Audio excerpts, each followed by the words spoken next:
"Get that woman off my frequency."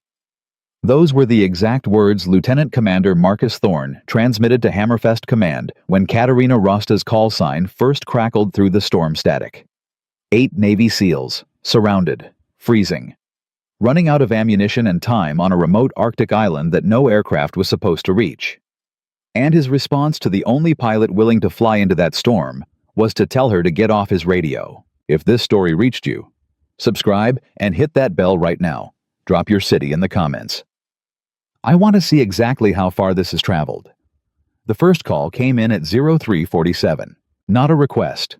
Not a formal transmission with proper radio protocol and calm voices reading coordinates. It was broken, fragmented. The kind of signal that only comes through when someone on the other end is pressing the transmit button with frozen fingers and making decisions about which words are worth spending breath on. Bravo Actual to any station. Bravo Actual. We are pinned. Grid November Tango 747. Repeat. Pinned. Storm is inside the perimeter. Requesting static. Then nothing. In the Joint Operations Center at Hammerfest Forward Operating Location, 43 nautical miles from the Norwegian coast and deep inside the Arctic Operational Zone, the transmission hit the night watch officer like a fist. He pulled the headset off and looked at the duty sergeant. The duty sergeant looked at the weather board, and the weather board told both of them everything they didn't want to know. Wind speeds sustained at 71 knots, gusting above 90. Cloud ceiling effectively 0. Not low. 0. Temperature -31 Celsius at surface level dropping. Visibility less than 200 meters in every direction across a 50-mile radius, centered on a small island cluster, 14 miles off the northern coast. An island cluster now containing 8 Navy SEALs from Task Force Bravo under the command of Lieutenant Commander Marcus Thorne. The night watch officer made the call he had to make. He woke Commander Elias Vance, and Elias Vance, who had spent 22 years in joint operations and had seen weather kill plans faster than any enemy ever had looked at everything in front of him for exactly 30 seconds. Then he picked up the secure line to the aviation section. "What do we have that can fly in this?" The answer came back in under a minute. "Nothing, sir." Vance didn't push back. He understood the math. An F-16 attempting a low-altitude pass in those wind conditions faced ice accumulation on its control surfaces that could make the aircraft unresponsive inside of 4 minutes. Rotary assets. The Pavehawks, the MH-60S, were simply not built to survive sustained gusts above 60 knots at low altitude in an Arctic maritime environment. Drones were useless. The electromagnetic interference from the storm system was turning signals to noise. Everything that flew had a limit, and this storm had already passed every limit on the board. Vance wrote the order himself. He kept it short. No air assets to launch. Bravo element to hold position and conserve resources. Extraction window to be reassessed at first weather break. He handed it to the duty officer without meeting his eyes. He already knew what was on the other side of that weather break. The forecast said 36 to 48 hours before the system moved. Bravo element had maybe 8 hours of ammunition, 12 hours of warmth in their current shelter configuration if they had one, and an unknown number of hostile contacts pressing them on at least 2 approaches. He sat down in the operations chair and stared at the storm track on the main display. In the hangar on the far western edge of the Hammerfest complex, Captain Katerina Rosta was already awake. She hadn't been called. No one had thought to call her. She was A-10 support assigned to the task force for ground attack coordination, and in a situation where the official position was that no aircraft could fly, calling an A-10 pilot wasn't high on anyone's list. The A-10 Thunderbolt II, the Warthog. As every pilot who had ever flown one called it with the kind of affection you reserved for something ugly and perfect, was a subsonic close air support aircraft. Built to take punishment. Built to operate low and slow. Built to survive conditions that would shred a faster, more elegant aircraft into debris. But it was not by any official doctrine a storm penetration aircraft. Katerina had heard the transmission on the hangar frequency relay. She had a habit of sleeping with the radio on at low volume. Not because regulations required it. Because she had learned in 8 years of flying the Warthog in places most people never saw on a map. that silence was the thing that killed you. You needed to hear the world even when you were trying to rest inside it. She sat on the edge of her cot in the dark and listened to the static where Bravo Actual's voice had been. Then she got up, pulled on her flight gear, and walked to the weather station monitor mounted on the hangar wall. She stood in front of it for a long time. Master Sergeant Miles Carter found her there 11 minutes later. Miles Carter was 55 years old, built like a man who had spent 3 decades making sure that aircraft came back from places they weren't supposed to be, and he had worked with Katerina for 4 years. He knew what her silence looked like when she was problem-solving, and he knew what it looked like when she was making a decision. He had learned the difference the hard way, on a dirt strip in northern Syria, when the silence had preceded her single-handedly taxiing a damaged aircraft through a mortar barrage to keep it from being captured. This silence was the second kind. He stood beside her and looked at the weather display. "They grounded everything," he said. "I know. The winds are at 70 plus. I know. The ceiling is miles." She didn't look at him. "I can see what the ceiling is." He was quiet for a moment. Then, because he had worked with her long enough to understand that arguing her conclusions before she'd finished forming them was a waste of both their time, he said, "What are you looking at?" She pointed at the display, not at the main storm system, which was the mass of red and orange covering the majority of the screen. She pointed at a thin, irregular band of lighter color that ran along the coastline and curved around the southern edge of the island cluster where Bravo Element was pinned. It was barely visible. A narrow seam in the storm structure, moving and unstable but present. "Wind shear gap," she said. "It's not consistent. It's not stable. It's not anything a planning cell would put in a briefing, but it's there." Carter leaned in closer. "That thing is 40 meters wide at points. Wider in places, and it's at low altitude, below 50 feet in the maritime section, maybe up to 100 over the coastal terrain. Which means if you're flying terrain following and you're flying it right, you're inside the shear gradient instead of fighting it." Carter straightened up. He looked at her profile in the blue light of the display. "Cat. The A-10 structural limits are higher than anything else we have on the field. You know that. The airframe was designed to take 23mm cannon hits and keep flying. A 90-knot gust isn't going to fold the wings. Gusts aren't what kill you in a system like that. Disorientation kills you. Loss of horizon reference kills you. I'll be at 100 feet over the ocean. There's no horizon to reference anyway." She finally turned to look at him. "The terrain mapping radar works in 0 visibility. Aircraft response is my horizon. I fly what the aircraft tells me, not what my eyes tell me." Carter held her gaze. He was not a man who frightened easily. He had crewed aircraft in weather that grounded entire wings.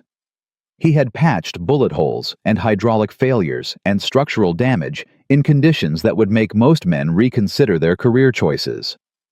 But what he saw in her eyes right now was not recklessness. It was the specific, narrow, absolute calm of someone who had already done the math and arrived at an answer they trusted. He exhaled slowly. "You'll need to talk to Vance." "I know." "He's going to say no." "I know that too." She walked past him toward the door.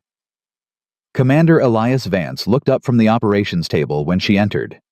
He recognized her face. He recognized the flight gear. He recognized with a particular kind of exhaustion that came from years of making decisions where every option was bad what she was about to say. "Captain Rosta." "Commander?" She put her hands flat on the table and looked at the storm display. "I can reach them." The room went quiet. There were 6 people in the operations center, 2 watch officers, a meteorologist, a communications tech, and the duty sergeant, and all of them turned to look at her with expressions that ranged from surprise to thinly veiled pity. Vance spoke carefully. "Captain, every airframe we have has been assessed. Not the Warthog. Not with a low-altitude corridor approach using the wind shear gap on the southern coastal margin." She walked to the display and traced the line she had been studying for the past 20 minutes. "Right here. The storm has a structural seam. It's not stable, and it's not wide, but it runs close enough to the target grid to give me a weapons release approach. I fly subsonic terrain following below the rotor disk of the shear gradient. The A-10's airframe tolerates the structural loads. I'm not flying through the storm. I'm flying under it. The meteorologist, a young captain named Reyes, who had been staring at the same storm display for 6 hours, stood up from his station. That gap is a dynamic feature. It's moving. By the time an aircraft reached that grid, the corridor could have collapsed by 40% or more. Or it could have widened, Katerina said. Shear gaps in a rotating Arctic system tend to expand on the trailing edge as the storm's inner rotation accelerates. If the system is tracking the way your last 3 readings suggest that gap gets better in the next 2 hours, not worse. Reyes blinked. He looked at his own data. He didn't say anything immediately, which told her something. Vance hadn't looked away from her face.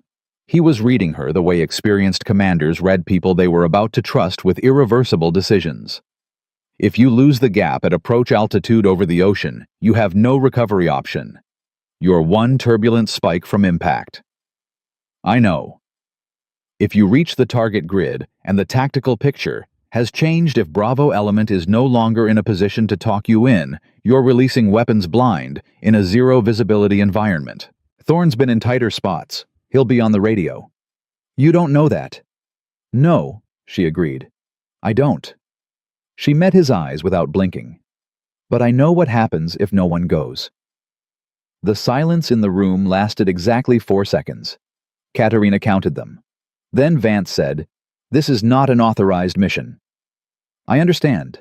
If you launch, you are launching without my approval, without task force support, without a designated rescue asset because there are no rescue assets available." "I understand that too." He looked at the display. He looked at the thin, pale gap in the storm structure that she had traced with her finger. He looked back at her. "I'm not approving this, Captain. I'm not asking for approval, sir." She said it without edge, without defiance, completely level. "I'm informing you of my assessment and my intention. If my assessment is wrong, I won't come back, and the fault is mine. If my assessment is right, Bravo element comes home." She turned and walked back toward the door. Behind her, she heard Reyes say quietly, almost to himself, "The gap might actually be widening." She didn't stop. In the hangar, Miles Carter had already begun pre-flight. He didn't ask her how the meeting went. He could tell by the fact that she was walking toward the aircraft instead of back to her cot. He handed her the pre-flight checklist without a word, then fell into the familiar rhythm that they had built together over 4 years and more flight hours than either of them wanted to count. He checked the weapons loadout: the GAU-8 cannon, the Maverick missile stations, the Hydra rocket pods, with the methodical precision of a man who understood that every fastener and every safety pin and every electrical connection was a link in a chain that either held or it didn't. She climbed into the cockpit and began working through the instrument checks. The weather was audible even from inside the hangar. The wind was doing something to the structure of the building that made the walls flex on a long, low cycle. And somewhere above them, a loose panel was producing a rhythmic metallic shriek that none of them had bothered to fix, because there were always more urgent things. The temperature inside had dropped enough that she could see her breath condensing in front of the instrument panel. She ran through the engine start sequence. The twin TF-34 turbofan engines caught and climbed to idle with a sound that she had always found, despite everything quietly reassuring. The Warthog was not a beautiful aircraft. No one had ever mistaken it for one. It was thick-bodied and blunt-nosed, and it sat low on its wide-stance landing gear, with the kind of posture that suggested it had absolutely nothing to prove. But she had flown it through sandstorms in Iraq, through turbulence over the Hindu Kush that had thrown her against her harness hard enough to leave bruises through ground fire that had punched holes in the airframe and failed to stop the aircraft from making it home. She trusted it the way you trusted something that had never let you down. Carter appeared beside the cockpit. He had to lean in close to be heard over the engine noise and the wind outside. "Weapons are armed and safeties are verified. Radar terrain system is functional. Comms are up on Bravo element's last confirmed frequency." He paused. "If the gap closes before you reach the target grid, then I find another way. Cat." He put his hand on the cockpit rail, not restraining her, just contact, the kind that meant something that wasn't translatable into a pre-flight checklist item. "Come back." She looked at him. "I plan to." He stepped back. The ground crew pulled the chocks. The hangar doors began to open, and the Arctic night came in like something alive, full of pressure and sound and cold that had teeth in it. Katerina Rosta pushed the throttles forward and rolled the Warthog toward the runway. She could hear the storm the entire way. Not through the aircraft's sensors, not through the instruments. She could actually hear it, a low, constant structural roar that sat underneath the engine noise and the radio static and the sound of her own breathing inside the oxygen mask. She had flown in bad weather before. She had flown in conditions that the weather brief afterward called extreme. But she had never pointed an aircraft at something that the entire collective expertise of the people around her had agreed was unsurvivable, and trusted herself more than she trusted them. That was the thing she turned over in her mind during the taxi to the runway threshold. Not the physics of the corridor, or the structural loads, or the terrain mapping radar. The other thing. The thing that wasn't in any checklist. She trusted herself more than she trusted the consensus, and she was either right or she wasn't. There was no third option. She lined up on the runway heading. The radio crackled. Vance's voice, not ordering her to stop, not clearing her to go, something in between. Bravo element last reported 8 hostiles on 2 approach vectors. If you reach them, they'll need immediate fire, and they'll need it precise. Thorne is a good talker. You listen to him. She keyed the transmit button once. Copy. She pushed the throttles to full military power and released the brakes. The Warthog accelerated down the runway and lifted into the darkness, and the storm hit her like a wall before she had finished retracting the gear. The aircraft bucked once hard sideways and down simultaneously in a way that should not have been possible, and she caught it with instinct before the rational part of her brain had fully registered the input. The airspeed indicator swung through a 20-knot range in under a second. The attitude display showed a 5-degree excursion in roll that she corrected before it became 8. The temperature sensor on the leading edge reported ice accumulation beginning on the secondary surfaces. And somewhere ahead of her in the dark, across 14 miles of frozen ocean, in a storm that every expert in that operations center had said would kill anything that entered it, 8 men were counting down whatever time they had left. She dropped the nose and pushed lower. The ocean was 60 feet below her, invisible, but the radar told her it was there. She flew the radar. She flew the aircraft response. She flew the thin moving living seam in the storm structure that she had found on a display in a cold hangar and decided to trust. She flew. And the storm, for the first time in 18 hours, did not have the last word. The ocean beneath her was not something she could see. It existed in numbers: 62 feet, 58 feet, 61 feet, scrolling across the terrain mapping display in green digits that updated every half second, and those numbers were the only thing separating her from impact. She had stopped thinking about the storm as weather approximately 40 seconds after entering it. Weather was something that happened around you. This was something that was happening to the aircraft and to her inside it, in continuous, overlapping waves of input that demanded response faster than deliberation allowed. The stick moved before she consciously told it to. That was the thing about flying at the edge of survivable conditions. Your training stopped being something you remembered and started being something your hands already knew. 8 years of low-altitude work, thousands of hours of terrain following in conditions that ranged from bad to worse. The Warthog was responding, and she was responding to the Warthog, and between the two of them, they were threading something that had no business being threaded. A gust hit from the left hard and sudden, and pushed the aircraft sideways by what felt like 30 feet before she caught it with right aileron and asymmetric throttle. The airspeed bled off dangerously in the transition. She watched it drop through 160, 155, 151, and then she had the nose back down and the speed climbing again, and the terrain display still showing ocean and not the ocean's surface, which meant she was still flying and not becoming wreckage. She exhaled once, long and controlled. Then the radio opened up. Any station, this is Bravo Actual." Thorne's voice, compressed with cold and something else she identified immediately as a man rationing his composure very carefully. "We are in contact on 2 vectors. North approach estimate 6 hostiles moving. East Ridge 2 confirmed, possibly more. We have 1 urgent surgical. Repeat, 1 urgent surgical. We cannot hold past." A sound in the background that was not static. Sharp and flat, and completely unmistakable. "We cannot hold past 0430. Does anyone copy? She keyed her transmit. Bravo Actual. This is Warthog 1-1. I copy. Say your status. The silence on the other end lasted long enough that she thought the transmission had failed. Then Thorne came back, and there was something in his voice that was not quite disbelief, but was the closest thing a man like him probably allowed himself to feel. Say again, call sign. Did you say Warthog? Ed. Bravo Actual affirmative. A-10 inbound your position approximately 11 minutes.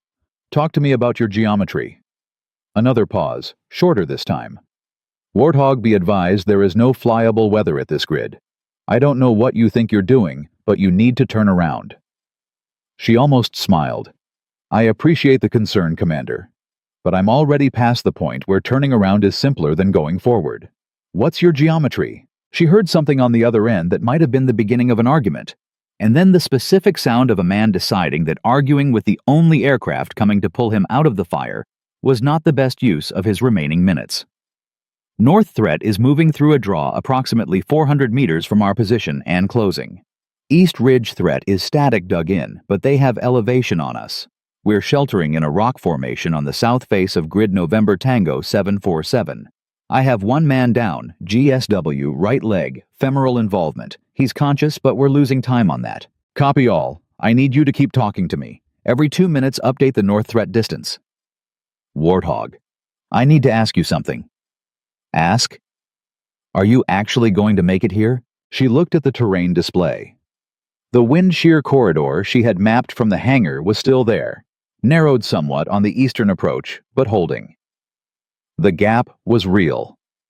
She had been right about the trailing edge expansion. The storm's inner rotation was accelerating exactly as she had predicted, and while that would eventually collapse the corridor entirely, it was buying her what she needed right now. Yes, she said. Thorne didn't respond immediately. When he did, his voice had shifted, not softened exactly, but settled. Like a man who had decided to allocate his trust somewhere specific, and was committed to it now. 9 minutes out, the north element is going to reach a choke point in the draw.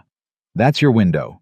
If they get past that choke point, they're inside our minimum safe distance for any air weapon. I'll be at your grid in 9 minutes. You don't know that. I know it better than I know anything else right now. In the operations center at Hammerfest, Commander Elias Vance was standing in front of the communications station, with his arms crossed, and his face set in the expression of a man watching an event that he had neither authorized nor prevented, and was now fully responsible for regardless. The communications tech had the Bravo element frequency and the aviation frequency both open, and the room was listening to both simultaneously. Thorne's position reports on one channel, Katarina's calm regular check-ins on the other. Reyes, the meteorologist, had moved to the secondary display and was tracking the wind shear corridor in real time. He had been doing it for 6 minutes without being asked to. He updated the display every 30 seconds. The corridor is holding, he said. He didn't say it to anyone in particular. He said it like a man reporting something that surprised him more than he expected. Vance said nothing. The duty sergeant, a staff sergeant named Huang, who had been in the operations center for 11 straight hours and had consumed enough coffee to have opinions about things she normally kept to herself, said quietly, "She was right about the trailing edge." Vance looked at her. Huang looked at the display and did not apologize. Vance looked back at the communications station. On the aviation frequency, Katarina's voice came through steady and even, calling her position update at the 2-minute mark like she was flying a training route in clear weather. He had spent 22 years learning when to talk and when to let the people who were doing the work do the work. He made the decision he was capable of making. Get the emergency medical team standing by, and find me a rescue helicopter crew that can be ready to launch at first weather break. Sir, Huang said, the weather break is forecast at... I know when the weather break is. Get them ready anyway. Back in the cockpit, the situation was deteriorating in the specific way that complex situations deteriorate when multiple variables decide to shift simultaneously. The terrain display was showing her something she didn't like. The island cluster at grid November Tango 747 had an approach profile she had studied on the chart in the hangar open water transition to a rocky southern coastline, with the seal position approximately 200 meters inland from the shore. The approach path along the wind shear corridor came in from the southwest, which put her on a track that worked for the weapons run, but required a tight brake turn after release to avoid the higher terrain on the northern side of the island. The brake turn in current wind conditions was going to be aggressive. She had flown aggressive brake turns. She had not flown them at night in a storm at 100 feet over frozen ocean after a weapons run while managing a damaged control surface. That last part was new. The turbulent spike had come out of nowhere 7 minutes into the transit, and it had been severe enough to slam her helmet against the canopy frame with a crack she felt in her jaw. The aircraft had pitched nose down hard before she recovered it, and in the recovery she had felt something wrong in the right roll response. Not absent, not failed, just reduced. The right aileron was giving her approximately 70% of what it should have been giving her, which meant the aircraft was manageable but asymmetric and would be progressively more challenging in high workload maneuvering. She did not tell Thorne this. She did not tell Hammerfest. She filed it in the category of information that was accurate but not actionable by anyone except herself, and she adjusted her mental picture of the weapons run and the post-release maneuvering to account for a right aileron that was going to need extra input. Bravo actual status update. North element distance. Thorne's voice came back immediately. He had been waiting. North element at the choke point entrance. They're moving slower than I expected. Terrain is working against them, but they're in the draw. A beat. Where are you? 4 minutes. She heard him relay that to someone near him. She couldn't make out the words, but she heard the tone, a man telling his people that something was coming that they had stopped believing was possible. Then a different voice came on the frequency. Lower, younger, tight with pain but deliberate. Whoever you are, my name is Petty Officer First Class Danny Ruiz. I'm the one with the leg. I want you to know somebody's counting on you specifically. A pause. Okay, that's all. She didn't respond immediately. Not because she didn't have anything to say, but because what she felt in that moment required a second to move through her without affecting her instrument scan, her power setting her hands on the controls. A 23-year-old, she guessed from the voice bleeding out in the Arctic dark, spending what might be some of his last radio time to say something that was fundamentally an act of grace. She keyed the transmit. I hear you, Ruiz. Stay with me. Yes, ma'am. The northern edge of the island cluster appeared on her terrain display, not as a visual, as data elevation change contour lines the specific signature of rock and frozen ground rising out of the ocean. She had been looking at this profile on the hangar chart for 20 minutes. She knew the shape of it. She adjusted her heading 2 degrees right to align with the approach corridor she had planned, and felt the asymmetric aileron resistance as she rolled into the correction. Bravo actual. I'm 1 minute out. I need precise distance from your position to the north draw choke point. Estimate 350 meters. They're entering the choke point now. I can see movement. And your position relative to the draw. We're south of them. 200 meters south of the choke point, sheltered on the rock face. She ran the geometry. 350 meters of separation from target to friendly position. The GAU-8 had a dispersion pattern at her planned altitude and airspeed that she knew to within 30 meters. The Maverick would be cleaner but slower to acquire in zero visibility conditions, and she needed speed, not precision. The threat was a moving column in a confined draw, not a hardened point target. The cannon was right. The cannon had always been right for this kind of work, which was exactly what the A-10 had been built around in the first place, a gun that was so large and so powerful that they had essentially built an aircraft around it as an afterthought. Bravo actual, I'm going guns on the north draw. Confirm your position is south of the choke point and your people are down. Confirmed. South face, everyone is flat. Give me a 3-second warning. She came in over the water and felt the island's coastline pass beneath her. Felt it as data felt it, as the terrain displays numbers shifting from ocean depth to solid ground. And she was already tracking the draw geometry by radar. Already depressing the trigger guard to arm the cannon. Already holding the approach line she had drawn in her head in the hangar at Hammerfest. 3 seconds, she transmitted. On the ground, Marcus Thorne pressed his face into the rock and grabbed the collar of the man next to him. She fired. The GAU-8 Avenger produced a sound that was not like other weapon sounds. It was not a crack or a bang or a report. It was a continuous low-frequency mechanical tearing that at low altitude was audible over wind speeds that should have swallowed everything. The aircraft shuddered with the recoil of a weapon that fired 30mm rounds at over 3,000 per minute, and she held the trigger for a precise 2-second burst, and then released, and pushed the throttles forward, and began the brake turn. The right aileron gave her what it had: 70%.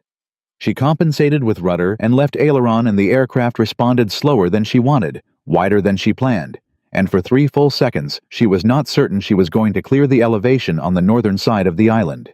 She cleared it by a margin she did not ask the terrain display to quantify. Then she was back over the water in the corridor, the storm pushing at her from every angle, the aircraft intact, the cannon cooling, and Thorne's voice coming up on the radio.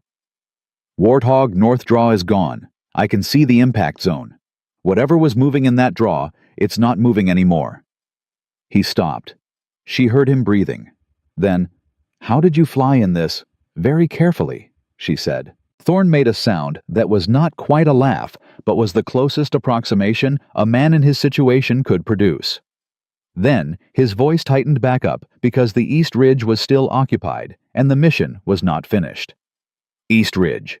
2 confirmed elevation advantage dug into a rock overhang. That's a harder target. The overhang gives them cover from a direct approach. She was already banking back around, already running the East Ridge geometry against what the terrain display was telling her.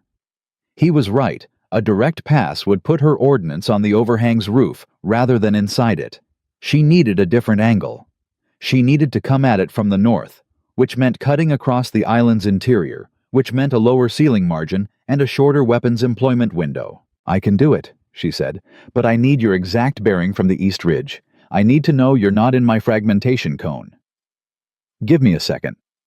She heard movement, heard him talking to someone, quick functional words she couldn't fully make out. Then, "You want a bearing from us to the ridge?" "Yes." "Approximately 085 degrees magnetic. They're at our 3 o'clock. Distance is roughly 180 meters. She worked the geometry. 180 meters. The Maverick's guidance system could find the thermal signature of a dug-in position, even in these conditions, if she got a lock. And at the angle she was planning, she would be shooting along the rock face rather than into the overhang's roof. The lock window was going to be short. Possibly too short. She set up the Maverick. "Bravo Actual, I'm coming from the north. Maverick shot. I need you and your people face down and away from the ridge. I need that confirmed."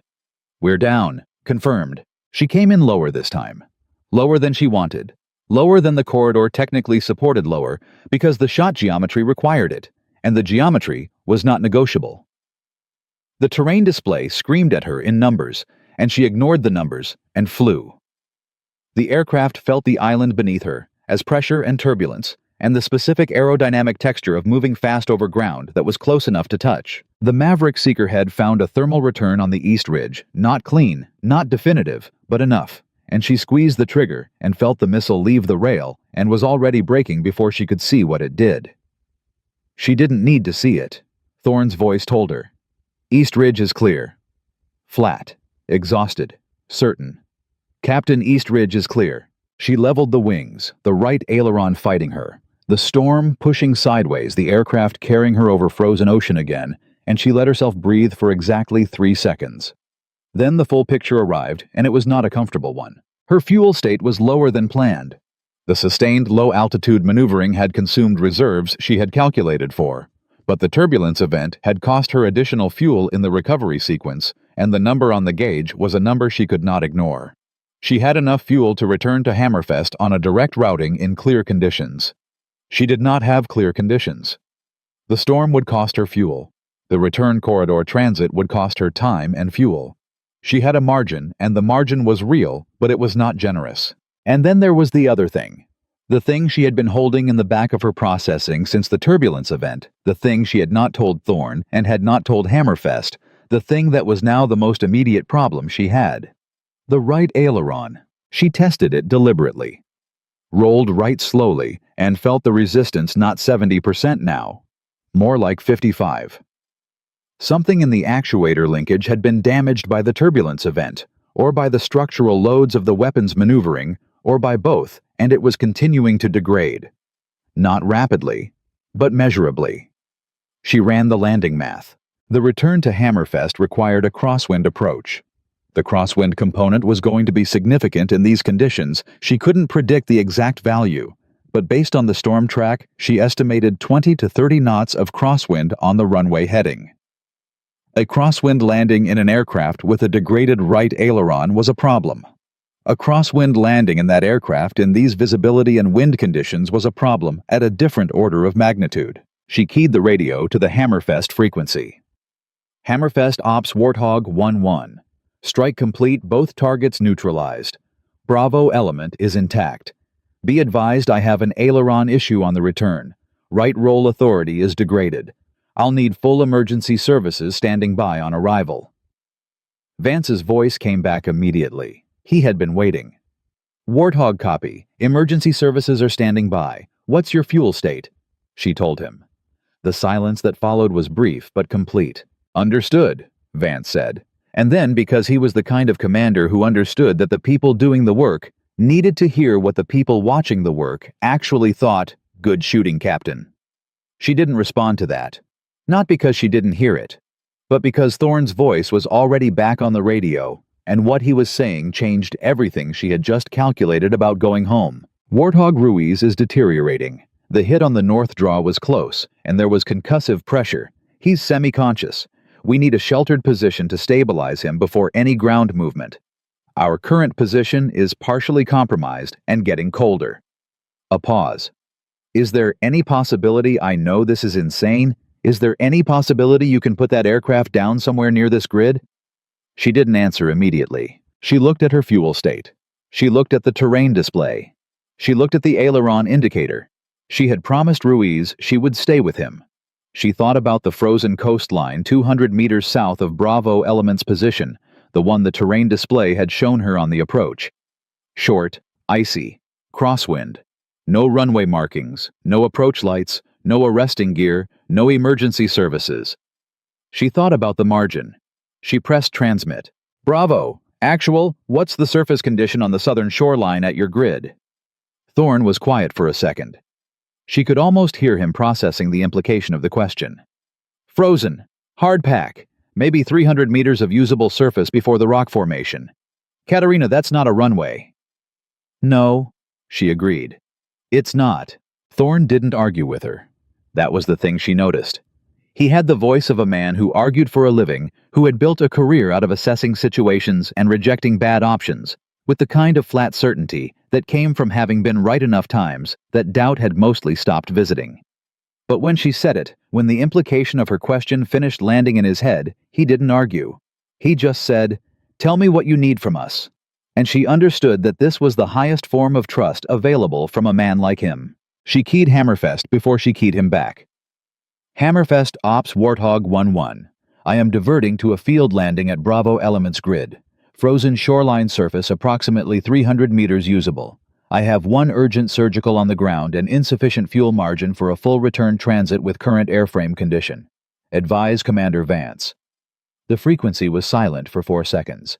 Then Vance personally came on. Not the duty officer. Not the communications tech. Vance. Warthog, be advised that surface is not assessed. We have no data on ice thickness composition or crosswind values at that grid. You are proposing to land on a surface we cannot verify in conditions we cannot support. I know that, sir. Your aileron is degraded. I know that too. Another pause. She could almost feel him on the other end, not hesitating exactly, but arriving at the same place he had arrived at in the operations center when she had told him she was going regardless. The place where the math pointed somewhere, and the math was correct, and the only thing left was whether you were the kind of person who followed it. What do you need from this end? He said. She felt something move through her that she didn't have a word for. Not relief. Something quieter and more fundamental than that. Keep the emergency assets ready for the weather break. Coordinate with Bravo Element for ground support on my arrival. And get Ruiz's blood type and injury details to whoever you have on medical standby. Already done on the last item. Huang got there before you asked. She filed that away.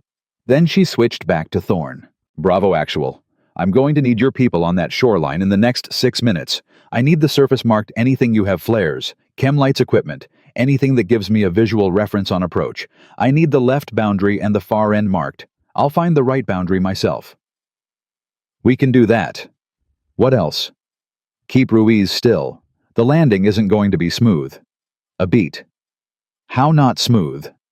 I'll get the aircraft stopped. That's what I can promise you. He processed that. She heard him exhale not in fear, but in the specific way that men who had trained themselves past fear exhaled when they accepted that a situation had moved beyond the category of problems they controlled. Understood. We'll have the surface marked. 6 minutes. 6 minutes, she confirmed. She banked back toward the island and began configuring for the approach she was about to attempt. The checklist for a field landing on an unassessed surface did not exist in any publication she had ever read, which meant she was writing it in real time. Gear down early, she needed to know the gear was locked and verified before she was close enough that a malfunction left her no time. Flaps to approach setting. Speed target higher than normal, she wanted. Controllability margin over energy efficiency, because an aircraft that was slightly fast was correctable, and an aircraft that ran out of airspeed was not. The cannon, the GAU-8, still had rounds in it, and an aircraft landing with live ammunition in a forward-firing weapon on a 300-meter strip of frozen ocean was a situation that had a specific protocol. She safed the cannon. She pulled the Maverick stations to safe. She verified the circuit breakers on the weapons panel with her right hand, while her left held the aircraft level against a gust that tried to push her 40 feet sideways. The aileron gave her what it had, 55%. She kept the thought that produced contained and workable. 55% was enough to get the wings level. It was enough to manage a crosswind approach if the crosswind stayed within a range she could compensate for with rudder. It was not enough for a go-around if something went wrong on short final, which meant that whatever she set up on approach was what she was committed to, because there was no version of this where she climbed away and tried again. One approach. One landing. Whatever happened on the strip was what happened. She came around to the southwest positioning for a finals track that would put her over the water and then onto the beach with the rock formation at the far end serving as her stopping reference, whether she wanted it to or not. The terrain display showed her the island's southern margin, the hard flat signature of frozen ground, beginning where the ocean signature ended. Then she saw the lights. 3 chem lights green spaced along the left boundary of the surface. And at the far end, 2 more orange brighter placed as close together as the humans placing them could manage, while operating in a storm that was trying to remove them from the surface of the planet. Somebody on that shoreline had run through Arctic wind and zero visibility, and had put reference markers down in under 5 minutes. She keyed the radio. "I have your marks. Good work." Thorne came back. "Petty Officer Chen." She ran the whole length twice to make sure the spacing was even. A pause. "She's 26. Katerina didn't respond to that. She tucked it somewhere and looked at the approach path. The crosswind was coming from her right. She had expected that the storm's inner rotation pushed the surface flow in a consistent direction across the island's southern exposure. She crabbed the nose into the wind and felt the asymmetric aileron resistance, immediately felt the right side of the aircraft working harder to hold position, felt the degraded actuator doing its reduced percentage of the job it was supposed to do. She corrected with left rudder and held the crab angle and kept descending. At 200 feet, she was still over the ocean. The terrain display showed the shoreline transition 40 meters ahead. At 100 feet, the transition passed beneath her, and she was over ice, and she could see barely through the canopy frost and the blown snow and the darkness. The green chem lights on her left, and she was on the right line and the right track, and the approach was working. At 50 feet, a gust hit from a completely different direction than the prevailing wind. Not a variation, not an acceleration.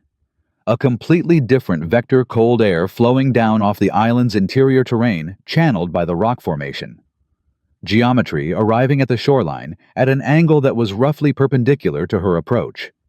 It hit the aircraft like a physical object, and pushed the nose right and the left wing down simultaneously, and she caught it with right rudder and left aileron. And the asymmetric response was exactly what it was, 55% of what she needed, and the aircraft was not level when the wheels touched. They touched hard. Left main gear first, which was the wrong order, and the aircraft bounced not high, not catastrophically, but enough that she was airborne again for 1 second. 1 full second of no ground contact, while the crosswind tried to push her into the right boundary. She had told Thorne she would find herself, and she came back down with full right rudder and differential braking, and whatever the left aileron could give her, and the aircraft hit the ice surface again, and this time it stayed. She was at approximately 220 meters when the wheels stopped skipping, and the aircraft committed to being on the ground. She had approximately 80 meters to the rock formation. She stood on the brakes. The A-10's brakes were built for short field operations. The tires were built for unprepared surfaces. But frozen Arctic ground treated with a crosswind polished glaze of blown ice crystals was not an unprepared surface in any category the engineers had considered, and the deceleration she got was not the deceleration she needed. The aircraft slid. Controlled mostly, the brakes doing something even on the ice. The drag building as the speed came down, 200 knots, was not something she had been doing when she touched down. She had been at 145 and descending through that, and the deceleration was real, but 80 meters was 80 meters. She felt the rock formation at the end of the surface before she saw it. She didn't feel it as impact. She felt it as the specific change in the aircraft's slide resistance as the left main gear ran over the beginning of a rock field that was not ice, but was frozen ground with embedded stone. And it grabbed differently, and the differential grab yawed the aircraft left, and she let it yaw because the alternative was fighting it toward a direction she didn't want, and she came off the right brake entirely and stood on the left, and the aircraft rotated. It rotated 110 degrees in something under 3 seconds left wing, swinging around toward the rock face, and she caught the rotation with the last of the right rudder authority, and the aircraft stopped. Left wing tip, 6 feet from the rock formation. She sat in the cockpit for a moment that had no defined duration. The engines were still running. The instruments were still functioning. The airframe had not come apart. The aircraft was on the ground, stopped in a position that was sideways to the original landing direction and approximately 6 feet from the end of anything that could be called survivable space. She reached forward and began the engine shutdown sequence. The silence when the turbofan spooled down was not quiet. The storm was still there, still making its structural noise against everything exposed. But after the engine sound, it registered as relative silence, and in that relative silence, she heard boots on frozen ground, and the cockpit latch opened from the outside, and Marcus Thorne's face appeared. He looked at her. He looked at the aircraft's position. He looked at the wingtips 6 feet from the rock. He said, "You told me you'd get it stopped." "I got it stopped." He stared at her for another second. Then he said, "Danny Ruiz is asking if you made it." She unstrapped the harness. "Tell him yes." Thorne turned away, and she heard him relay it. She heard from somewhere behind the aircraft a sound from Ruiz that was not words, but communicated something beyond what words would have managed. She climbed out of the cockpit, and the storm hit her immediately. Not the managed, processed version of the storm she had been experiencing through the aircraft structure, but the direct version, the full weight of Arctic air, moving at speeds that were personal and immediate.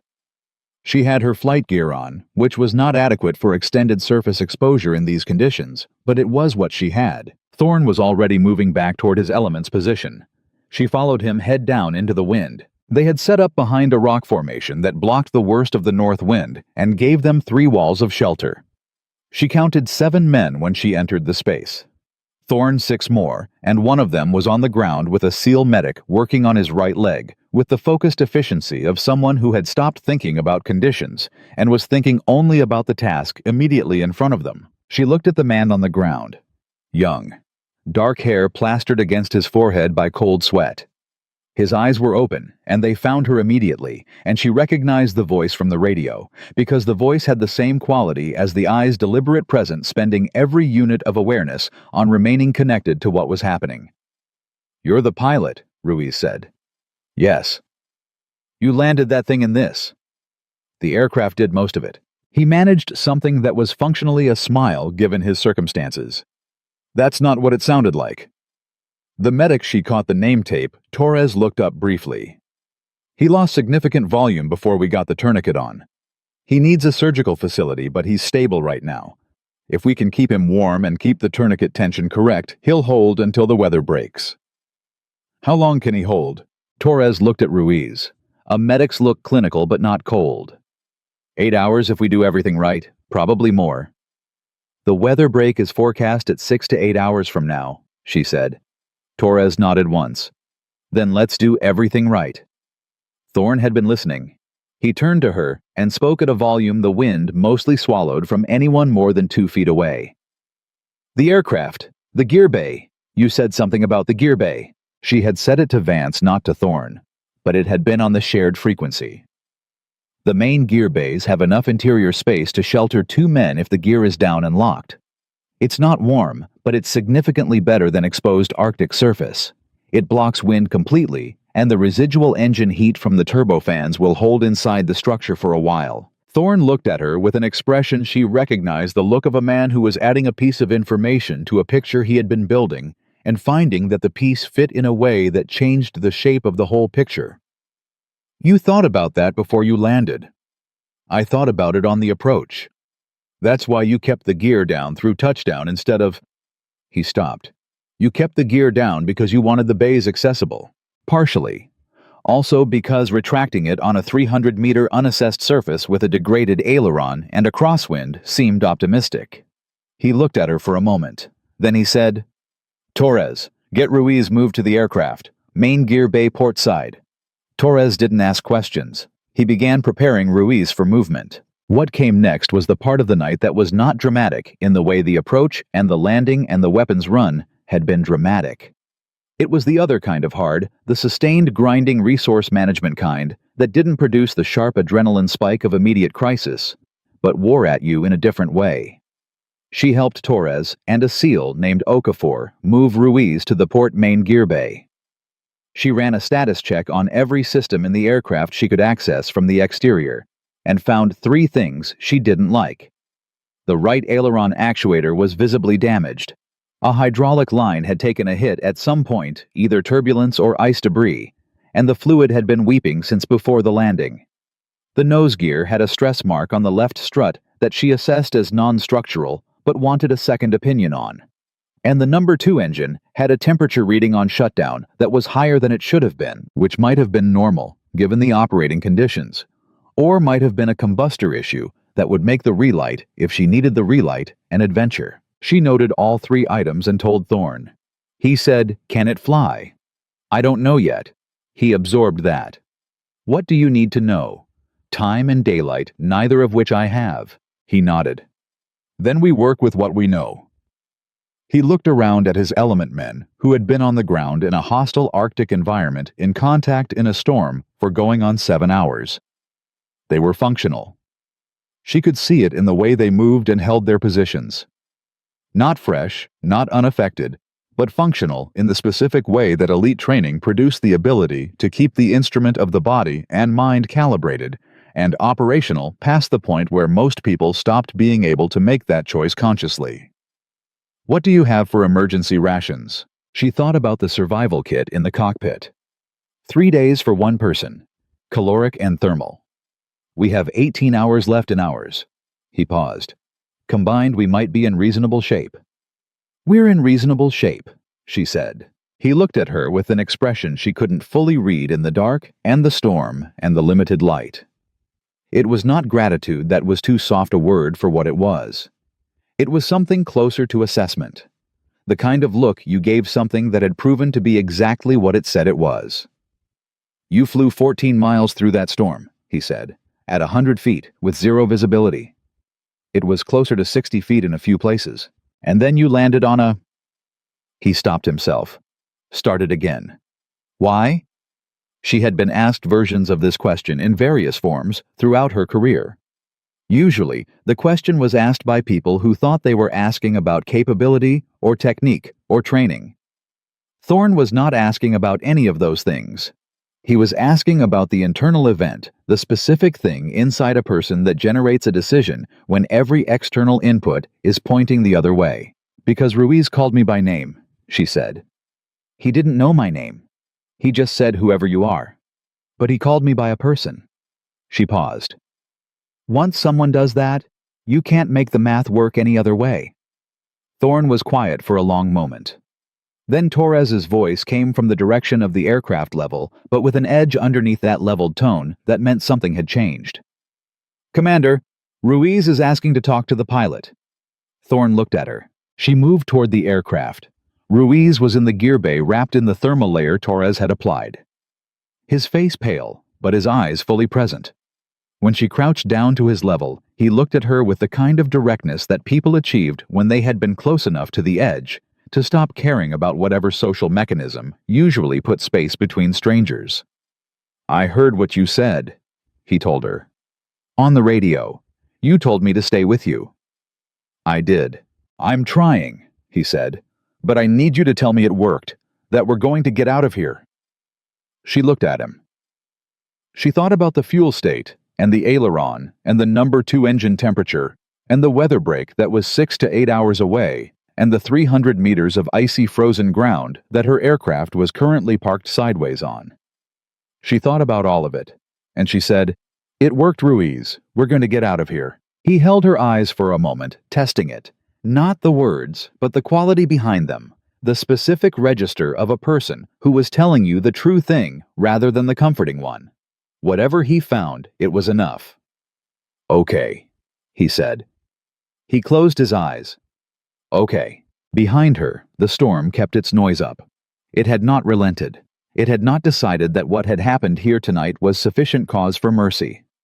The wind still moved at speeds that made exposed skin a medical issue in under 3 minutes, and the temperature was still the kind of temperature that treated machinery and biology with equal indifference. But inside the gear bay of an A-10 Thunderbolt that had been pointed at the worst of it and had come through the other side, a 23-year-old petty officer, with a tourniquet on his right leg, was breathing steadily, and the medic monitoring him said his vitals were holding, and Marcus Thorne had posted 2 men on watch and was running his element with the quiet, methodical competence of someone who had been trained to operate past the point of comfort and had found that training was correct. And Katerina Rosta sat against the aircraft's landing gear strut in the cold, and the noise running system diagnostics in her head and listening to the storm and waiting for whatever came next. She had told Ruiz it worked. She intended to be right about that. She had a history of being right about things other people said were impossible. She planned to continue that history in approximately 6 hours, when the weather broke and the rescue assets launched, and everything that had been held in suspension by the storm finally came to resolution one way or another. But that was 6 hours from now. Right now, she sat against the landing gear strut of the aircraft she had flown into the impossible and back out the other side, and she listened to the wind, and she waited. And the storm, which had been trying to have the last word since before she took off, had not managed it yet. The first hour was the quietest, not peaceful. Nothing about the situation was peaceful. The storm was still structurally present. The cold was still the kind of cold that made thinking slightly more effortful than it should have been. And somewhere in the back of Katerina's awareness, the damaged aileron actuator and the number 2 engine temperature reading and the nose gear stress mark were running on a continuous loop that she kept managed but never fully silenced. But the immediate crisis had a shape now. They had shelter. They had a medical situation that was stable for the moment. They had communications with Hammerfest. And they had a timeline, 6 to 8 hours, until the weather system moved far enough north to open a viable extraction window. 6 to 8 hours was a long time in these conditions. It was also, compared to the alternative, the most beautiful number she had heard all night. She spent the first hour doing what she could do. She did a physical walk-around of the aircraft, not a full maintenance inspection which required equipment and lighting. She didn't have, but a hands-on assessment of every surface she could reach. She ran her fingers along the wing leading edges and felt the ice accumulation in specific zones that told her something about the airflow patterns during the approach. She checked the aileron linkage by feel, where she could access it from the exterior, and confirmed what the flight response had told her. The hydraulic line had a breach. The fluid loss was significant, but had apparently slowed, possibly because the temperature was thick enough to reduce the leak rate. The actuator itself was mechanical. The hydraulic loss meant reduced power assist, not complete failure. If the fluid had stabilized, she might have slightly more than 55% on the return flight. Might? She found Thorne standing watch at the east side of the aircraft's position. He was facing into the wind, with the particular stillness of someone who had learned to make their body spend as little energy as possible when the situation didn't require it to spend more. He heard her approach and turned without startling the trained awareness of a man who always knew where the sounds around him were. "How's the aircraft?" he asked. "Manageable, probably." She told him about the hydraulic line.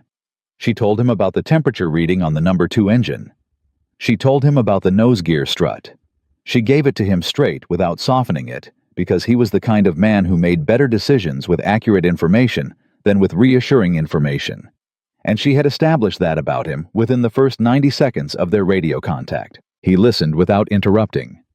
Then, "What's the realistic picture for getting off that surface? If the engine relights clean and the aileron holds where it is, and the nose gear takes the landing loads without failing, we can fly. The surface is a harder question.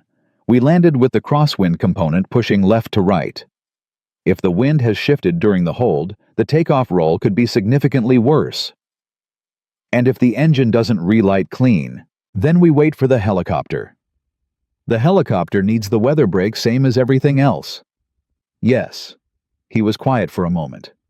"And if the weather break is later than 8 hours?" She had done this math.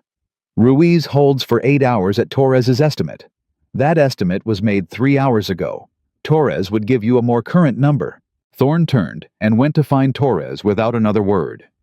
She stood at the aircraft's flank and listened to the storm and let herself think about the number 2 engine.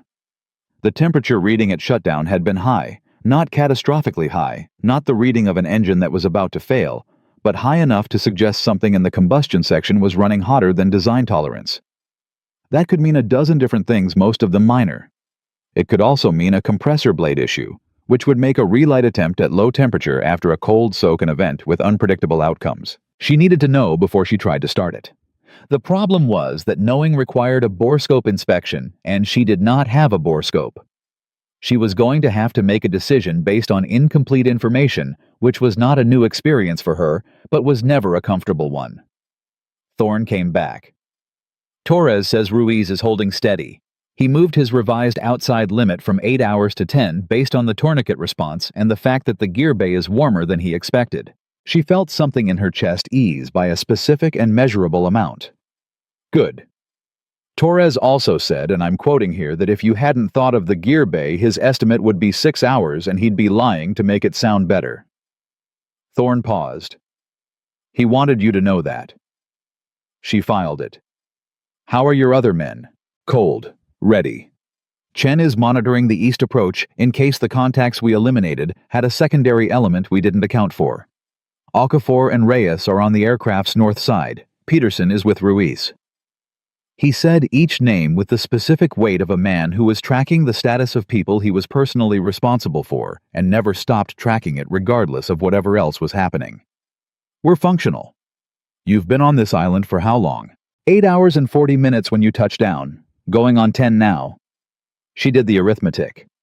They had been in contact in a storm at temperatures that were medically extreme for nearly 10 hours. And the way he said the number 8 hours and 40 minutes told her that he had been counting every one of them. "How are you?" she asked, not as small talk, as a direct question from one professional to another. He looked at her. The question seemed to register as slightly unexpected, not unwelcome, but not the category of question he received frequently. "I've been colder," he said. "I've been more tired. I've been in longer engagements with worse outcomes." He paused. "Tonight is not the worst night I've had." "What was the worst?" He was quiet for a moment. "Different story, different ocean." He looked at the aircraft. "You were asking to make sure I'm still operational." "Yes, I'm still operational." A beat. "Are you?" The question landed with the same directness she had aimed at him. She considered it honestly. "My hands are cold enough that I'd want to warm them before I put them on the controls. Everything else is functional." He reached into his kit and produced a set of chemical hand warmers. He held them out to her without comment. She took them. The second hour was when the storm made its move. It had been consistent, brutal, and consistent for the duration of their time on the island's surface. The wind from a predictable direction, the temperature within a narrow range, the visibility uniformly terrible. Consistent was manageable. Consistent was something you built your planning around. What happened at the beginning of the second hour was not consistent. The wind shifted, not gradually, not the slow rotation of a weather system moving overhead. It shifted in under 4 minutes, 30 degrees of directional change, and with it, a pressure differential that hit the aircraft's vertical surfaces and changed the aerodynamic loading on the tail section with enough force that the whole airframe moved. Just slightly. Just enough. The left main gear, which was sitting on frozen ground that had been compressed by the aircraft's weight during the landing slide, shifted 2 inches in the new wind direction. 2 inches was not a structural event. 2 inches was not a crisis. But the movement woke up the stress crack on the nose gear strut. She heard it before she saw it, a metallic sound, brief and sharp, that didn't belong in the inventory of storm noises she had cataloged over the past hour. She was at the aircraft side in 6 steps, and she had her hand on the nose gear strut in the next 2 seconds, and she felt it. The crack had propagated. It had started as a surface stress mark, the kind of thing that a maintenance inspection would flag as a watch item, and a more severe inspection might flag as a replacement item. It was now a crack that she could feel the edges of with her fingertip. And when she applied lateral pressure to the strut, the crack flexed in a way that told her the structural integrity of the nose gear was no longer something she could plan around. She stood up. She thought about it for exactly 30 seconds, ran the physics, ran the scenarios, ran the options. Then she went to find Thorne.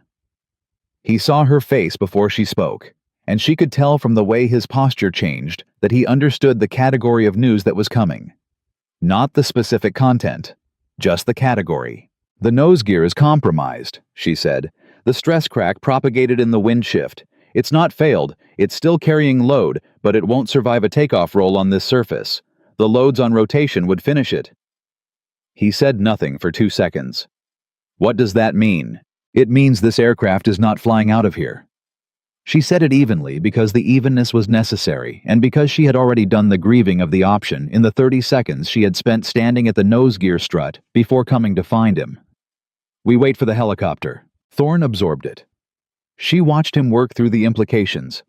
The extended timeline Ruiz's reserves, the weather break that was still at minimum 4 hours away, in the optimistic forecast, and potentially 6 in the realistic one.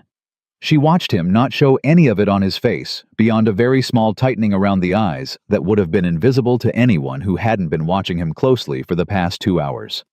"Ruiz has 10 hours, he said. "Torres's revised estimate." "Yes." "The weather break is at 4 to 6 hours. Helicopter response time from Hammerfest is approximately 40 minutes. "Yes." He nodded once. Decision made, filed, moved past. "Then we're fine." "We're fine," she agreed. She went to the radio and updated Hammerfest. Vance came on immediately. When she finished the report, he was quiet for 3 seconds. "Understood. You and Bravo Element are stationary for extraction. Weather break ETA remains 4 to 6 hours at current track. I have 2 MH-60S crewed and ready to launch at first opening. Medical team is pre-positioned at Hammerfest for Ruiz." A pause. "How are you holding?" "Fine, sir. Captain." His voice shifted, not softer exactly, but different in register. Like a man choosing to say something he had decided was worth saying. "What you did tonight, the transit, the strike, the landing, I've been in this business for 22 years. I have never seen a decision executed that way." She didn't know what to say to that, so she said, "Thank you, sir. Get your people home." She keyed off the radio and turned around and found that she was not alone. Okafor was standing 3 feet away, having apparently rotated off the North Watch, and he had the particular expression of a man who had heard something he was going to be thinking about for a long time. He was perhaps 30 years old. Broad through the shoulders, quiet in the way that people were quiet when they were processing significant things without having decided what to do with them yet. "You've been awake the whole time," he said. It was not a question. "Yes." "Since before the mission." "I heard the transmission at 0347. He looked at the aircraft. The Warthog sat sideways on the frozen surface, scarred by ice accumulation and the evidence of a flight that had done everything. the flight manual said, was inadvisable with its nose gear cracked and its right aileron hydraulics compromised, and the landing marks of a 300-meter icy surface written into the wear patterns of its tires. It looked like what it was, something that had been asked to do the impossible, and had done it, and was showing the marks of having done it. "It's ugly," Okafor said. "Everyone says that." "I meant it as a compliment." He paused. "It looks like it doesn't care what you think of it. It just does the work." She looked at the aircraft. "That's exactly what it is." "Is that why you fly it?" She considered the question. It was genuine, not small talk, not filling silence. He was actually asking. "Partly. The A-10 doesn't reward elegance. It doesn't care if you're technically perfect. It cares if you're effective. If the target is eliminated and the aircraft comes back, that's the whole score." She paused. "Most of what I've had to do in my career has been about being effective, not elegant." Okafor nodded slowly. "SEAL selection is the same. They don't want the best athletes. They want the people who keep working when working has become something that most people stop being able to choose." He looked at her. "You kept working." "I had a reason. The geometry," he said. And she realized he had been near enough to hear her conversation with Vance in the operations center. The transmission had been on speaker. Thorne had relayed parts of it to his element. "You said you were confirming geometry." "I had looked at the storm's structure and I could see a path. Once you can see a path, going is a simpler decision than not going." He thought about that. Most people can't see the path. Most people are looking at the storm instead of looking through it. He was quiet for a moment. Then Chen's voice came from the east watch position, clipped and immediate. "Commander, I've got movement. Northeast approximately 600 meters. Multiple contacts." Every conversation ended. Every person moved. Thorne was at the east position before Katerina had fully processed what Chen had said, and by the time she reached the position herself, he had Chen's optics in his hands and was scanning with the specific economy of a man who had done this in worse conditions than these, and was not going to let the wind or the cold or the darkness make the assessment anything other than accurate. "How many?" he said. "I counted at least 4, Chen said. "Moving in a bound and overwatch pattern. They know what they're doing." Thorne lowered the optics. He turned to his element with the particular calm of a commander giving orders that he has already decided on. "Okafor Peterson, east side weapons ready. Chen, you're on my right. Everyone else maintains position around the aircraft." He looked at Katerina. "Get inside the aircraft." "I can help." "You're not armed." "I'm aware of that. I can run the radio. If this goes loud, you want Hammerfest knowing about it immediately." He held her gaze for 1 second. Then, "Cockpit, radio, don't touch anything else." She climbed back into the cockpit. The radio was already on the Hammerfest frequency. She keyed it. "Hammerfest Ops Warthog 1-1. Bravo element has visual contact northeast bearing multiple hostiles, 600 meters and closing. Be advised potential firefight developing at our grid." The response from Hammerfest was immediate. Huang's voice, not Vance's, which told her Vance had stepped away briefly and Huang had made the decision to answer without waiting for him. "Copy, Warthog. Tracking your situation. No air assets available to support in current weather.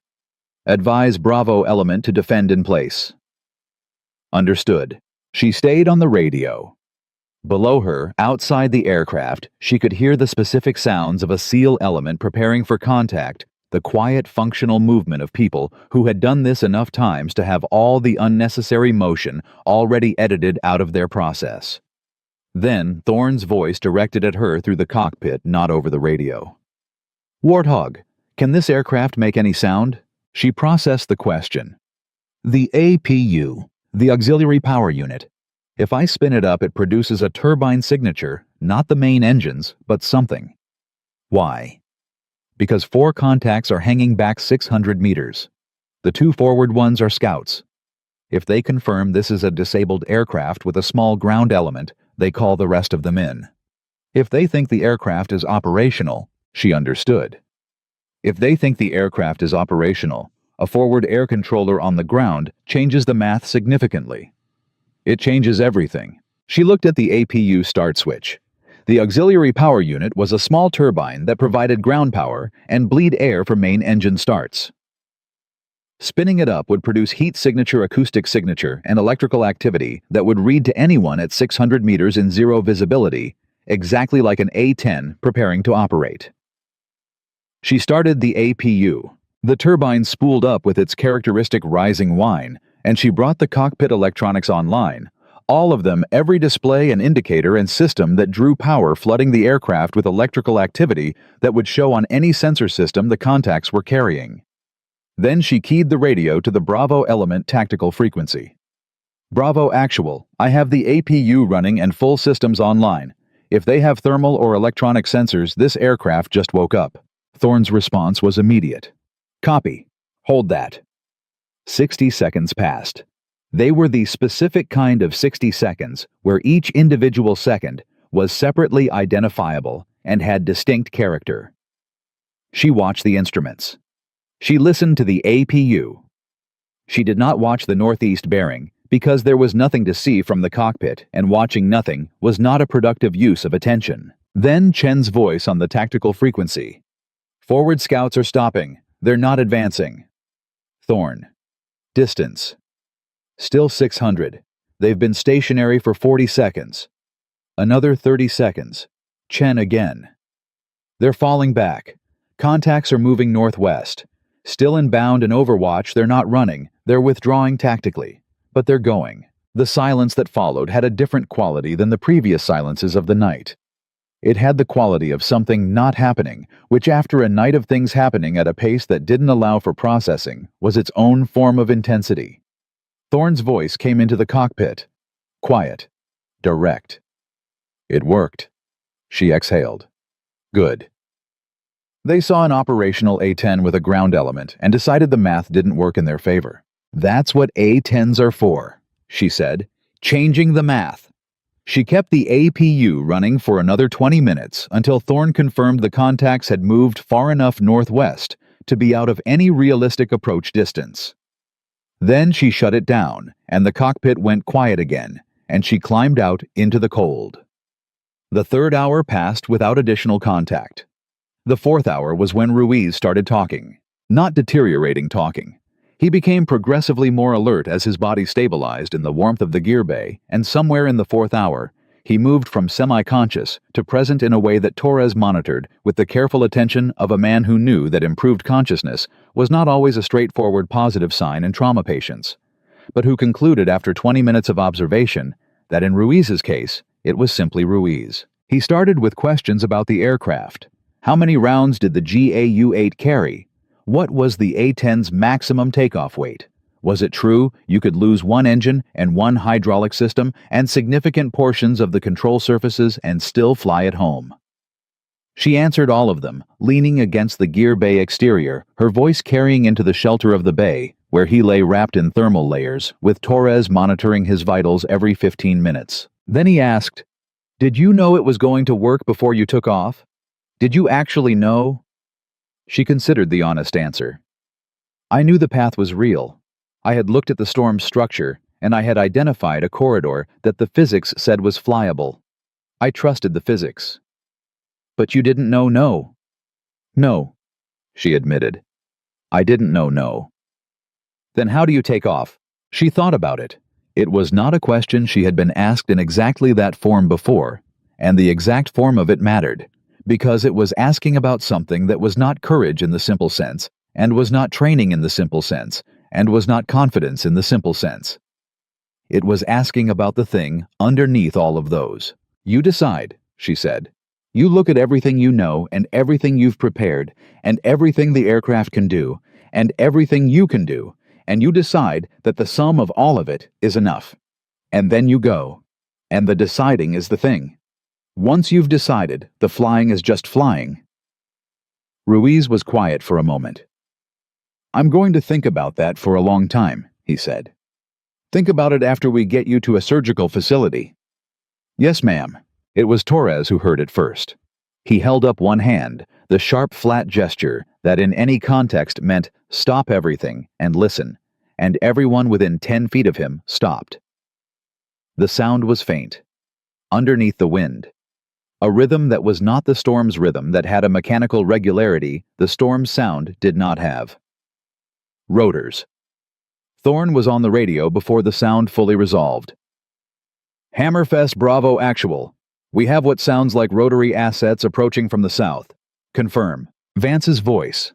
And she could hear something in it that she had not heard in any of his previous transmissions, a release of something that had been held for a very long time.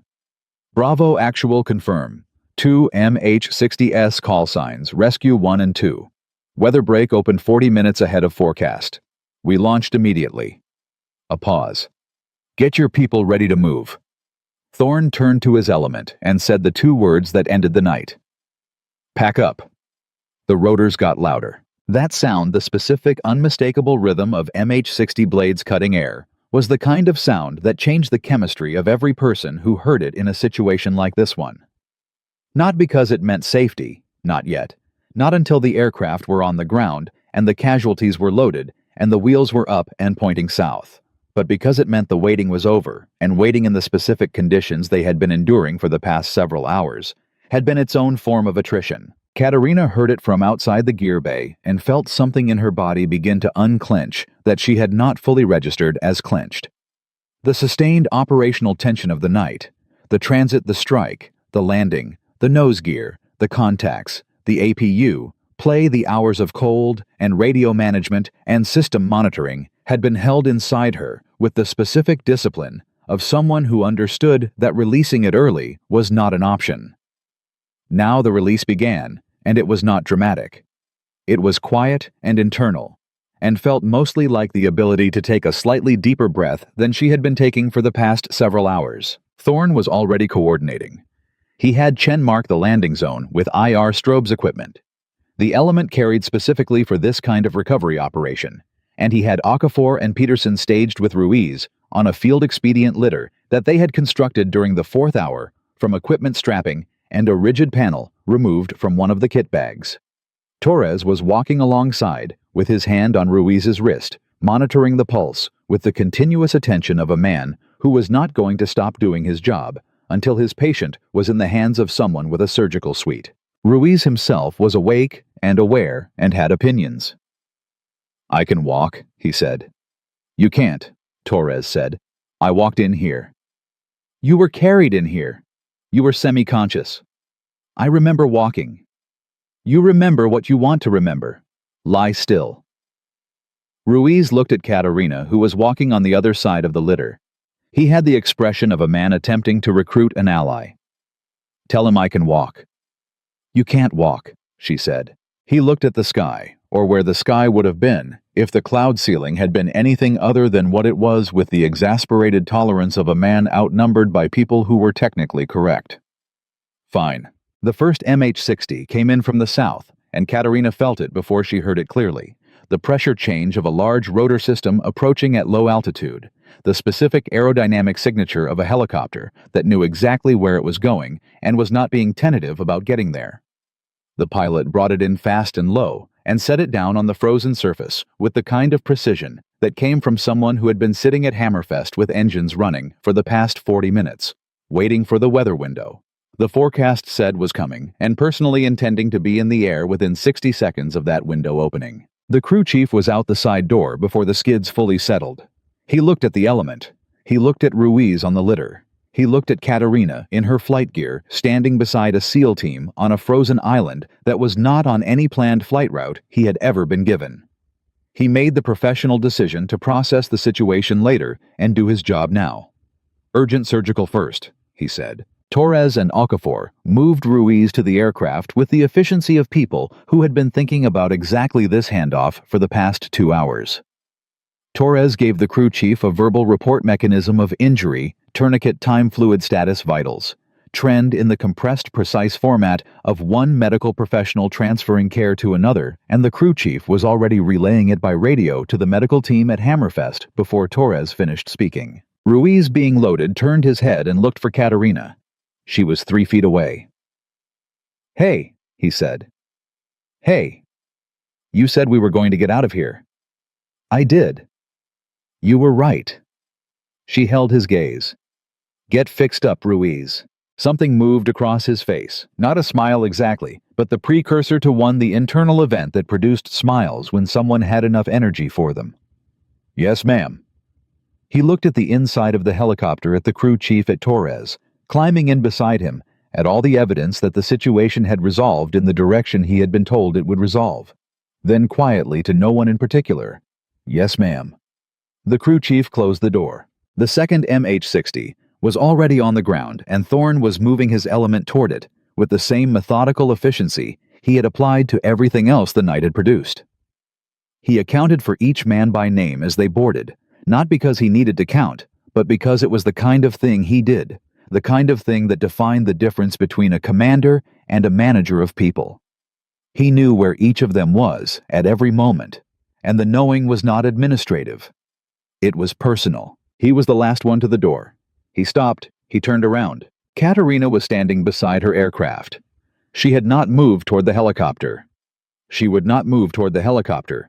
Someone had to remain with the A-10, had to coordinate its recovery, had to be present when the maintenance crew arrived to assess the damage and make the decisions about how to get the aircraft off this island and back to a facility where it could be properly repaired. That was procedure. That was her aircraft and her responsibility. She had known since she decided to land here that leaving with the first extraction wave was not the version of this story she was in. Thorne looked at her from the helicopter door. He understood immediately. She could see it in his face, the comprehension of someone who had sufficient experience with duty and responsibility to recognize when another person was choosing both of those over something easier. He stepped back out of the helicopter. "Thorne," she said, "get on the aircraft." "In a minute." He walked back to her. The rotor wash from the MH-60 was significant, sustained and directional and cold, and they were standing in the middle of it, and neither of them paid it any particular attention. He stood in front of her. He was not a man who was visibly emotional in the way that the word emotional was commonly used. His face was a controlled instrument, and the control was not performance. It was the genuine product of a man who had learned to manage his internal experience as carefully as he managed everything else. Because in his profession, the alternative to that management was other people getting hurt. But there was something in his face right now that was not controlled in the same way the rest of it was. It was present in a way that the rest of his expression was not. He said, "I've been in this work for 16 years. She waited. "I have never—" He stopped, started again differently. "The things we are taught to believe about what's possible. The limits we're briefed on. The weather windows that get declared unsurvivable, the airframes that get grounded, the situations that get classified as no-go." He paused.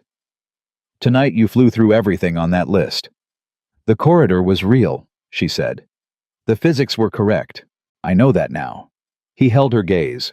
"I didn't know it when you called up on that radio. And when I heard your call sign, a warthog in that weather at that distance, my first instinct was to tell you to turn around.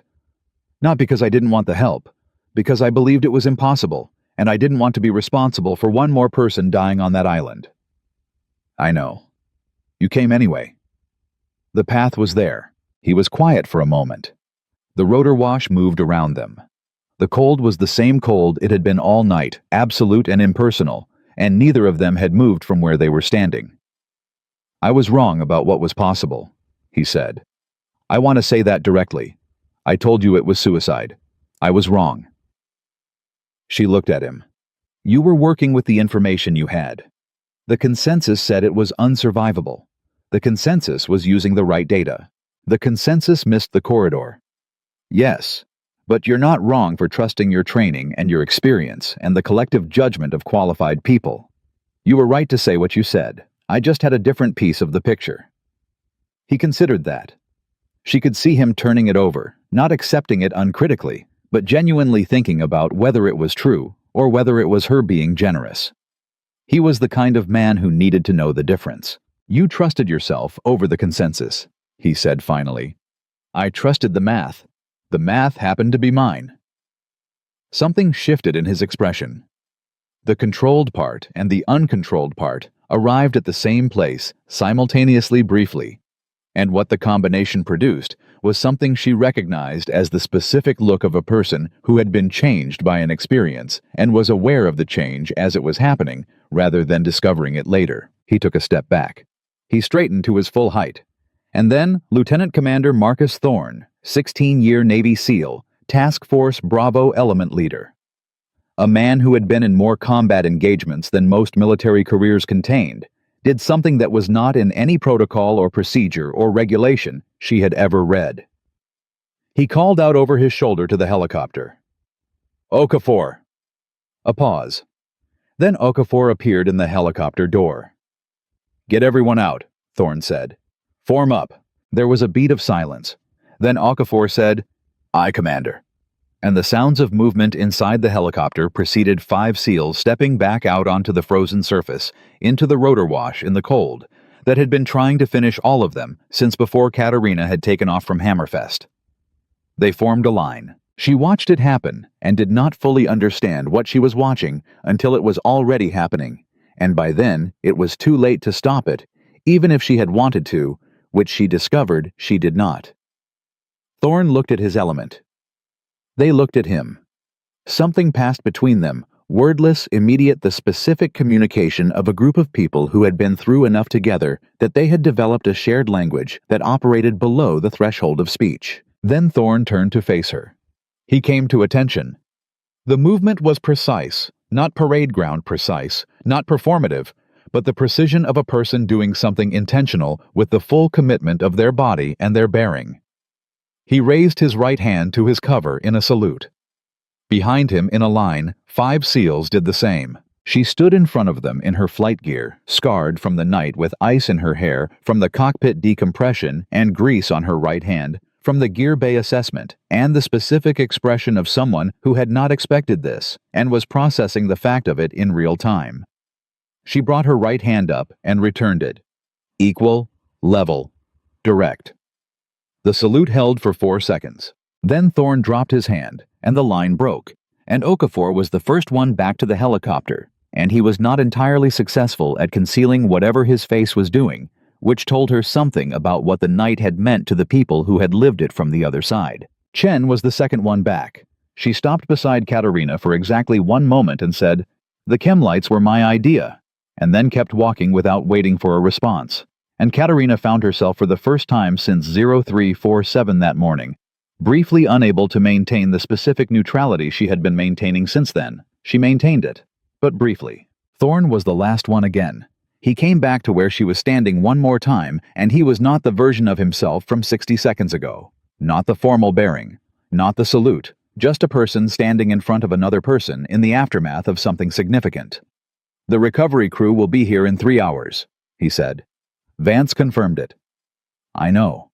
The temperature is going to drop another 6 degrees before it comes back up. I have the survival kit." He looked at her. "You're going to stand here alone for 3 hours next to a broken airplane on a frozen island." "The airplane is not broken," she said. "It's damaged. There's a difference." He absorbed that distinction the way he had absorbed everything she had said all night seriously, completely without the filter of dismissal. Then he said, "Is there anything I can do for you before I go?" She thought about it. She thought about what the night had been about the transit and the weapons run and the landing and the nose gear and the APU and Ruiz in the gear bay and Chen running the length of the frozen surface twice to make sure the chem light spacing was right. She thought about a sound at 0347 that had woken her up and the storm map in the hangar and the thin pale corridor she had traced with her finger and decided to trust. "Tell Ruiz," she said, "that next time someone asks him to stay with them, he should stay with them." Thorne looked at her. "He'll understand it," she said. Thorne nodded once. Then he held out his hand. She took it. The handshake was brief and direct, and said everything that the rest of the night had been building toward, saying that 2 people from different worlds and different disciplines had been thrown into the same impossible situation, and had found in each other exactly what was needed, and that this was not nothing, and that neither of them would treat it as nothing. He walked back to the helicopter and climbed in without looking back, and the MH-60 lifted off and the sound of the rotors decreased, and then was gone, and the silence it left behind was the silence of the Arctic total structural indifferent. She stood next to the Warthog alone. The storm's residual was still there, Not the full system, not the sustained wall of wind that had been running at 70-plus knots since before she took off, but the trailing edge of it, still pushing, still cold, still asserting that it had not finished. She pulled her collar up and put her hands in the pockets she had and turned to face the aircraft. It looked in the gray light that was beginning to suggest that something like morning existed somewhere beyond the cloud deck, exactly like what it was. An aircraft that had been flown past its margins, that was sitting sideways on a surface it had never been designed to use, with ice on its leading edges and hydraulic fluid crystallized along the right wing's lower surface, and a nose gear strut that was doing its job without the structural integrity it had started the night with. It looked used. It looked spent. It looked like something that had given everything it had and was waiting to see if everything it had been enough. She put her hand flat against the fuselage. The metal was cold. Obviously cold the way everything was cold, the same impersonal cold that had been present since before she arrived. But under her palm, she could feel the faint residual warmth of the engines that had been running and the specific texture of an aircraft that was, despite everything, intact. Not undamaged. Not in the condition it had been in when she had taxied out of the Hammerfest hangar in the dark. But intact. She thought about Miles Carter, who was at Hammerfest right now, who had handed her the pre-flight checklist without argument and told her to come back.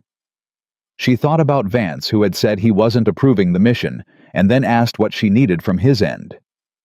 She thought about Reyes, the meteorologist, who had looked at his own data and not said anything immediately, which had been its own kind of answer. She thought about Ruiz saying yes, ma'am. The 3 hours passed. The way the rest of the night had passed, not slowly, not quickly, but in the specific tempo of sustained attention without interval. She did a second walk around of the aircraft, more thorough than the first, cataloging every visible anomaly for the recovery crew. She updated Hammerfest twice on the hour. She ate half of the survival ration because eating was maintenance and maintenance was professional. She thought about the corridor, the thin, pale moving seam in the storm's structure that she had traced in the hangar and decided to trust, and she thought about what it had felt like to fly inside it, to be at 60 feet above the Arctic Ocean in zero visibility, with the storm pressing in from every direction, and to be threading something that everyone in that operations center had agreed could not be threaded. It had felt like flying, not like surviving, not like enduring, like flying the actual thing, the real thing. The thing she had spent 8 years and more flight hours than she liked to count learning to do, in conditions that progressively expanded her definition of what the real thing included. She had been frightened in moments of it. She had been uncertain in others. But underneath all of it, for the full duration of the transit and the strike and the approach and the landing, she had been doing the specific thing she was specifically built to do. That was not nothing. The recovery crew arrived in a CH-47, which was the right choice for the surface and the aircraft weight, and the crew chief who climbed out first was a master sergeant named Borowski, who had 20 years on airframes, and who looked at the A-10's position, and the nose gear, and the aileron, and then at Katerina, and said, "Who flew this in here?" "I did," she said. He looked at the aircraft again. He looked at the 300-meter surface. He looked at the rock formation 6 feet from the left wing tip. He performed the specific calculation of a man who understood aircraft and surfaces and physics, and was arriving at a conclusion about what the aircraft's position implied about the landing sequence. He said, "In that storm." Yes. He looked at her for a long moment with an expression she recognized from Miles Carter from Okafor, from the crew chief on the first MH-60. The expression of a person updating a prior belief about what was possible in a particular category. Then he said, "All right, let's get your airplane home." The recovery took 4 hours. She stayed for all of it, supervised the attachment rigging advised on the nose gear stress load during repositioning, confirmed the aileron actuator would hold in the ferry configuration they rigged for the tow. She was not required to stay. Borowski and his crew knew what they were doing and did not need her for any technical reason. But the aircraft was hers, and the night had been hers, and staying until it was done was not a decision she made consciously, so much as a fact about who she was that expressed itself without requiring a decision. When the CH-47 lifted with the Warthog slung beneath it and turned south toward Hammerfest, she was on board. She sat against the cargo bay wall and watched through the window as the island fell away below the frozen surface, the rock formation, the faint marks in the ice that were all that remained of where the aircraft had been. She thought about what Thorne had said. The things we are taught to believe about what's possible. The limits we're briefed on. She understood why those limits existed. They were built from experience, from accident reports, from the accumulated evidence of what happened when people exceeded them. They were not arbitrary. They were not wrong. They were just not the whole truth. The whole truth included corridors that the briefings didn't account for. It included airframes that could do more than their published limits suggested when the person operating them understood the margins well enough to work within them without exceeding them. It included the specific, non-transferable, deeply personal thing that happened when a person looked at a situation everyone else had declared impossible and found in the data that everyone else had access to the path that no one else had seen. The whole truth included the fact that limits were real and also that limits were not the ceiling. The ceiling was higher than the limit. Always. In every domain. The limit was where the institution stopped. The ceiling was where the individual at their absolute best, with everything they had fully committed, actually arrived. She had been at the ceiling tonight. It was cold there and dark, and everything was trying to push her down, and she would not trade it for anything in the world. The CH-47 crossed the Norwegian coast, and the lights of the Hammerfest complex came into view, and she could see even from altitude that there were people standing outside. Not a crowd, but people clustered near the landing area, facing the incoming aircraft, watching the Warthog come home under the belly of the helicopter. Miles Carter was going to be among them. She knew it without being able to see his face. He was going to be standing there in the cold with his arms crossed, the way he stood when he was managing strong feelings by giving his body something to do with itself. And when she came down the ramp, he was going to hand her a cup of coffee and say something technically about the hydraulic system that was actually not about the hydraulic system at all. And she was going to take the coffee and answer the technical question, and they were both going to understand everything that was being communicated. She was right. He was there. He handed her the coffee. He said, "The right aileron actuator is going to need a full replacement. The hydraulic line too. And we need to look at that nose gear strut before we talk about flying it again." "I know," she said. "Reyes wants to talk to you about the corridor. He's been modeling it since you called in." "I'll find him." He looked at her. She looked at him. The coffee was hot, which in the context of the past 11 hours was something close to miraculous. "You came back," he said. "I told you I would." He nodded once slowly, the way people nodded when the thing they had been told turned out to be exactly true. Then he turned back toward the aircraft, because there was work to do, and the work was not going to do itself.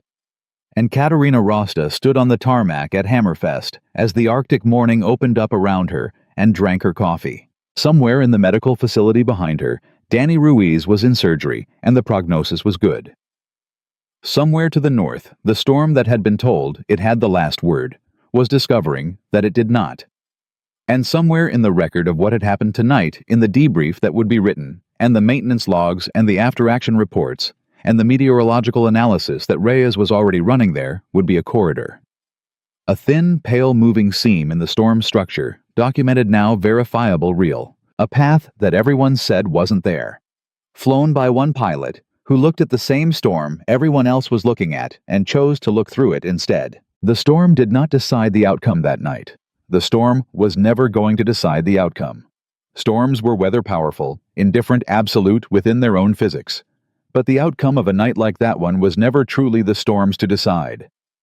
It belonged to the person who looked at everything the storm was and found in the data everyone had access to the one thing the storm had not accounted for. A pilot who believed the ceiling was higher than the limit. A woman who had never once in 8 years of flying the ugliest and most honest aircraft in the inventory confused what she had been told was possible with what she had decided was possible. Those were not the same thing. They had never been the same thing. And on a frozen island in the Arctic in the worst weather the region had produced in a decade, with 8 lives on the other end of a corridor no one else could see. The difference between those two things was the only thing that had ever mattered. She finished her coffee. She went back to work.